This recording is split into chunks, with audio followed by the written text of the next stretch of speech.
Thank you, Mr. Chairman, Ranking Member Tester, and members of the committee.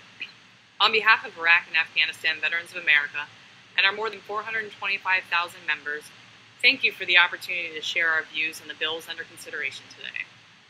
Less than 60 days ago, I sat before the members of this committee and your counterparts in the House of Representatives to outline IAVA's policy priorities for 2017, chief among them being greater recognition and support for women veterans. I'm here again today to update you on our She Who Borne the Battle campaign and articulate the need for the Deborah Sampson Act, S681, which would fill many gaps in care and recognition faced by women veterans today. Nearly 350,000 women have deployed since our nation was attacked on September 11, 2001. I'm one of those women, and so are over 20% of our veteran women members. We are the fastest growing population in the veteran community. In fact, estimated at about 6% of the veteran population in 2001. By 2020, that number is expected to grow to 11%. Women's service has rapidly increased. We are officially allowed into combat roles. The mightiest among us are graduating from elite courses like Ranger School. But in IAVA's most recent member survey, only 43% of IAVA women veterans feel that male service members respect their service. Even more shocking is just 27% feel the public does. When it comes to the VA, only 30% of IAVA women vets rated the agency's support for women as good or very good, and less than half felt that VA staff treated women veterans with respect or had a culture welcoming to women. I can relate. Not only have I had to prove my war service to more than my fair share of older gentlemen and young feminists alike, but I've also had the fortune of being mistaken as a VA nurse rather than a patient. That's why I stand shoulder to shoulder with our members who have made it clear that there's a severe gap in respect for a critical component of our military force, the recognition of women as they transition to veteran status, and in the services provided by the VA. Thanks to the leadership of Senators Tester and Bozeman on the Deborah Sampson Act, we have an opportunity to take this head on and the concerns of the post-9/11 women veterans.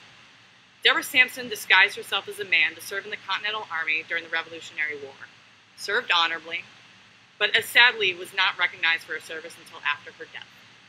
This bill is named for her because over 240 years later, women are nursed squarely in the line of fire. Nearly 200 have been killed in action in Iraq and Afghanistan, but adequate recognition for our sacrifices is still lacking. Since the bill's introduction, IAVA members have worked to highlight the need for the bill on Capitol Hill and gain co-sponsors.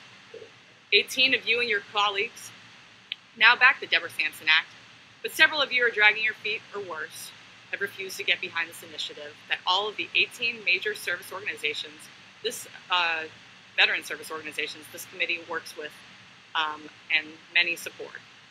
Just last night, the Republican Congresswoman Martha McSally and Democrat Tulsi Gabbard, the only women veterans in the House, officially backed the Deborah Sampson Act. The effort in this chamber is off to a strong start, and as we approach Memorial Day, it's our hope that members of this committee will remember the women fallen by following their lead.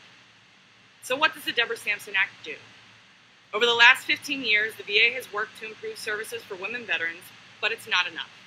The Deborah Sampson Act aims to fill critical gaps in VA care for women vets, in addition to asking the VA to demonstrate its commitment to culture change by updating its motto, to care for him who shall have borne the battle, and for his widow and his orphan.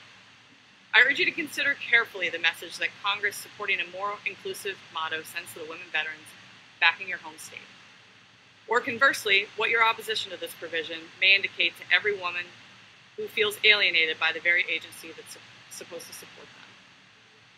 Every veteran walking through the doors of a VA medical center should see the words on that door and know that he or she is welcome. Setting the right tone at the VA is critical to driving better support and lasting change for women, like peer-to-peer assistance. In recent IAVA research, women veterans showed overwhelming interest in peer support to help them navigate the VA. Removing access barrier for women seeking care, IAVA women veterans not only have suffered lack of privacy at VA facilities, but fear about the care they might receive also creates a barrier. We need to stop hearing stories like the one from a woman with a pregnancy who had complications and sought care for the VA at the emergency room, but was forced to seek care at an alternate ER when the team did not diagnose or treat her condition accompanied by pain and bleeding correctly. This shouldn't happen in any ER, and disappoints me as an American that it happened at the VA. The Deborah Sampson Act also seeks to improve legal services and support, data tracking and reporting, and newborn medical care. Mr. Chairman and members of the committee, many of these provisions are easy fixes, but some of you have raised your arms complaining about costs. Caring for our veterans should be considered a cost of war, period. When my soldiers and I were sent to combat in Iraq, the Army and U.S. taxpayers spared no expense, and I find it quite bold, as we're simply talking about equity for women veterans, that this is even brought up in conversation.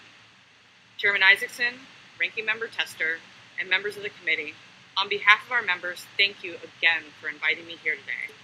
I look forward to your support moving the Deborah Sampson Act forward, and thank you for putting these veterans, us veterans, and service members first as our comrades continue to deploy in defense of our nation.